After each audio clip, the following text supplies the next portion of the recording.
एक बार गौतम बुद्ध किसी गांव के रास्ते से जा रहे थे। उन्हें गांव के लोगों ने देखा और उनके पास आए। उनकी वेशभूषा देखकर वो उनका मजाक उड़ाने लगे। तथागत ने कहा, तथागत यानी कि बुद्धा, बुद्ध का दूसरा नाम ही तथागत है, कि आप लोगों की बात अगर ख़त्म हो गई हो तो मैं यहाँ से जाऊँ, मुझे दूसरी जगह पर भी पहुँचना है। बुद्ध की बात सुनकर गाँव वाले बहुत हैरान हुए। वो गौतम बुद्ध से बोले, हमने आपका इतना अपमान किया और आप दुखी भी नहीं हुए। तब बुद्ध ने कहा, मुझे अपमान से दुख नहीं होता, स्वागत से सुख भी नहीं होता, इसलिए मैं वही करूँगा जो मैंने पिछले गांव में किया था।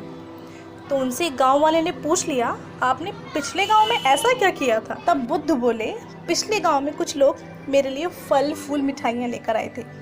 तब मैंने उनसे कहा था कि मेरा पेट भरा हुआ है, मुझे माफ़ कर दीजिए और ये फल आप वापस ले जाइए। इस तरीके से आपने जो भी मुझे अपशब्द भेंट किए हैं ना, मैं वापस इन्हें आपको ही देकर जा रहा हूँ। बुद्ध का कहने का मतलब ये हुआ कि हम अपने जीवन में उन्हीं बातों को ग्रहण करें, उन्हीं बातों को लें जो सच में लेने योग्य हैं, जो सच में समझने योग्य हैं। मतलब जब बुद्ध पिछले गांव में गए थे तो वहाँ पर लोग उनके लिए वहाँ पर फूल फल मिठाइयाँ लेकर आए थे।